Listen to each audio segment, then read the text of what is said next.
everybody. I'm Susan And I'm Judy Atari. We're with Berkshire Hathaway, HomeServices, Florida Realty, your trusted real estate information specialists. We're going to start our year with a series of 5 videos, and these are going to be the 5 most asked questions in a 2025 market. So we're going to start with, is now a good time to sell? And of course, we have to do, is now a good time to buy? And then, will the mortgage rates change?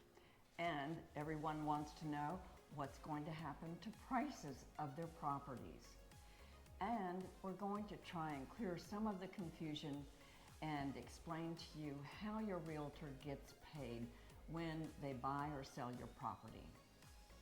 So don't go away, and please subscribe and like, because then you'll know when, ring the bell for sure, so that you'll know when the next video comes out. All of these videos are going to be listed on the playlist called Customer Education. We'll be right back.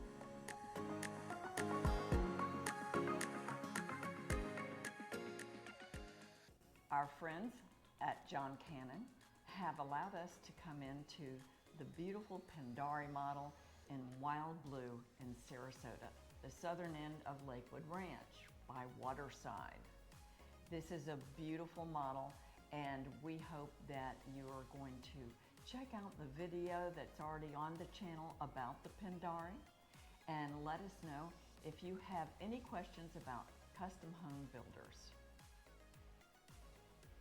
So today, we're diving into this important question that most property owners want to know if they're considering selling their property.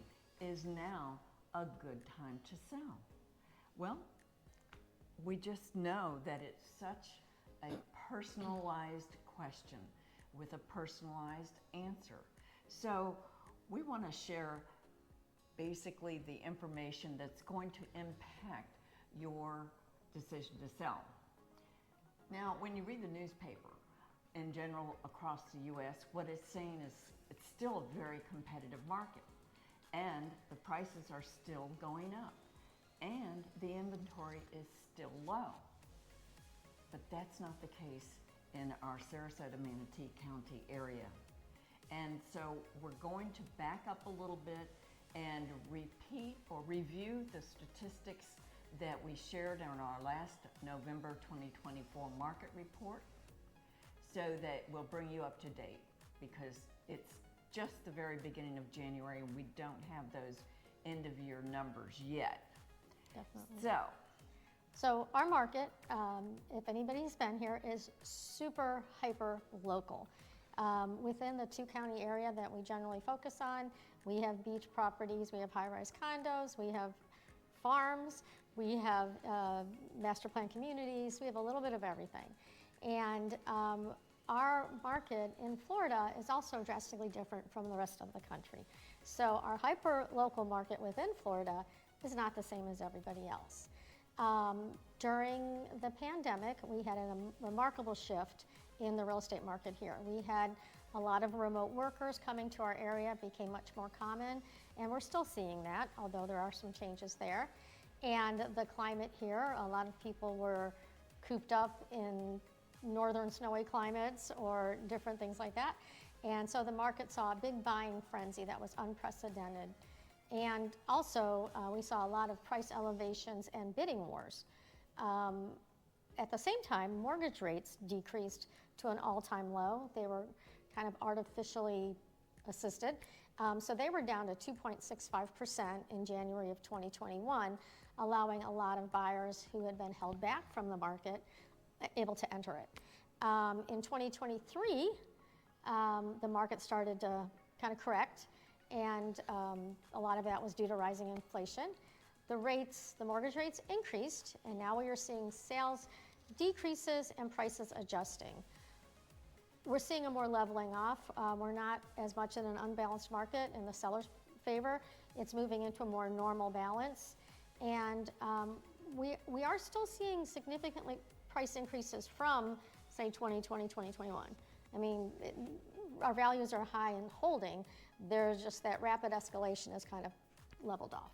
That just wasn't a normal market. Right. And so we're adjusting. Yes. We're correcting.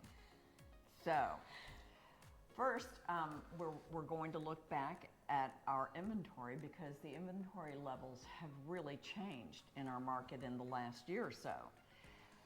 Single-family home inventory increased nearly 21% year over year in Sarasota County. So now we have a 5.2 month supply. Townhomes and condos in Sarasota saw a 28% increase year over year. Now we're at a 6.3 month supply. In Manatee County, which includes Bradenton, Anna Maria, part of Longville, Key, and Parish, nobody knows what Manatee is, single-family home inventory rose nearly 15%, reaching a 3.9 month supply. And townhomes and condos, like Sarasota, the inventory increased a whopping 50% with a 6.6 month supply. And we've always said 5.5 to 6.5 or 6 month supply is pretty much a balanced market where it's kind of even for the buyers and the sellers. So what does this mean? This means that there's more options for buyers. The market is not nearly as competitive as it was during the pandemic or shortly after.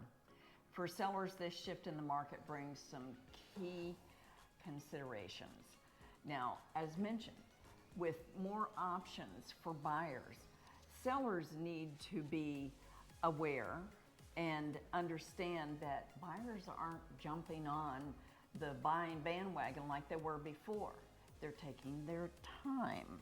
They're looking longer and they are looking at more homes because we have more inventory. We had a 112% increase in time to contract in Sarasota County for single-family homes.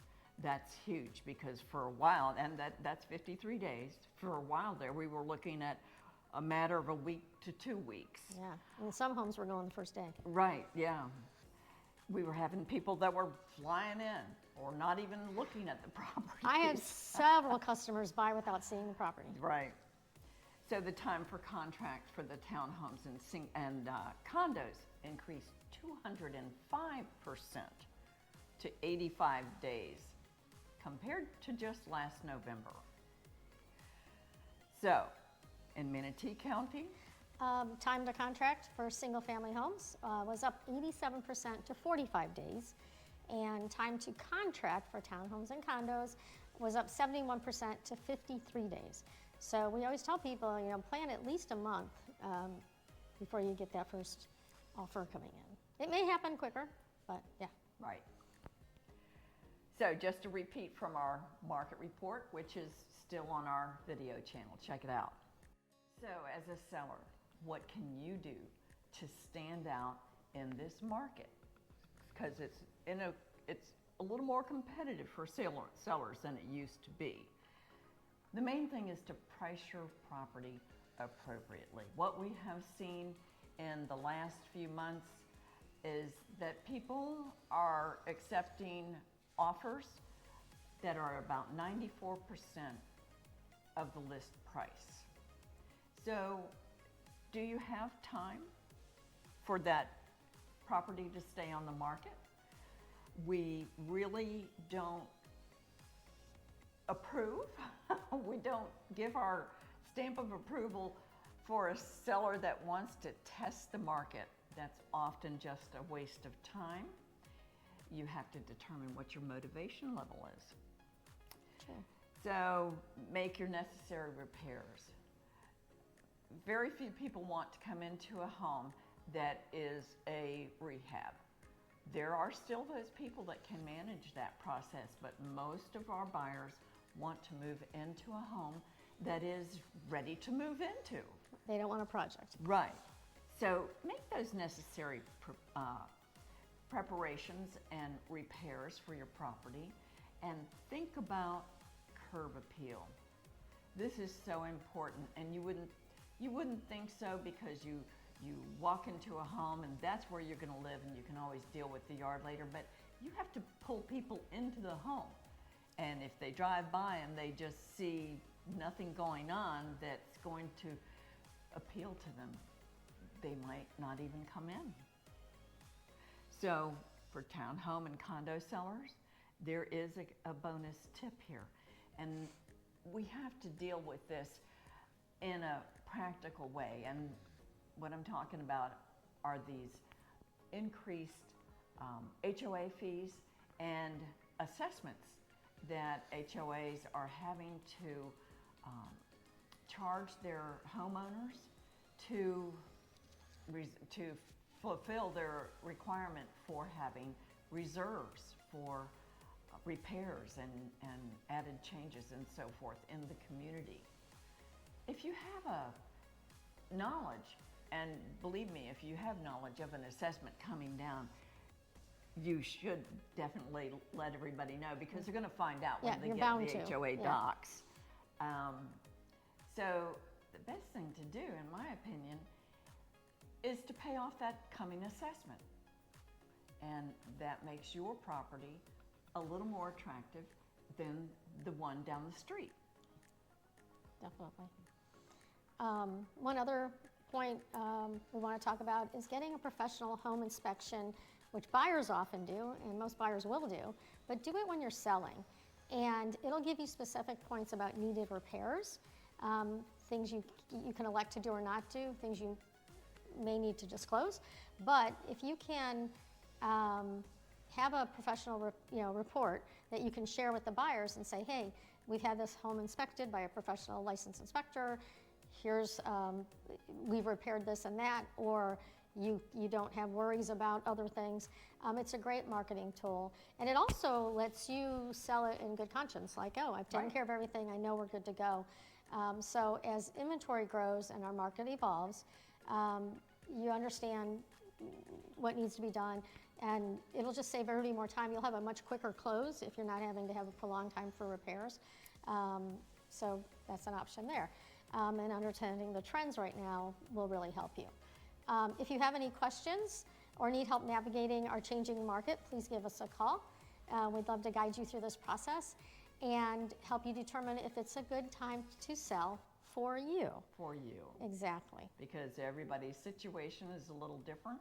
We're not going to tell you that, yeah, 2025 is going to be a great year to sell, because our crystal ball's been broken for some time now. We have one on order, but it hasn't shown up yet. Now, we do understand that it's a very emotional thing. We want to be your resource, and we want to be able to answer your questions. So give us a call, and we'll try and help to figure out just what your situation is. Thanks for watching. Don't forget to like and subscribe and ring that bell, because we have 4 more videos that are coming. And in addition to this one, is now a good time to sell. We are going to cover is now a good time to buy. What's going to happen with the rates in 2025? What's going to happen with the prices in 2025? And we're going to explain how your realtor gets paid, whether they're selling your property or you're buying a property with your realtor. So until the next time, bye-bye.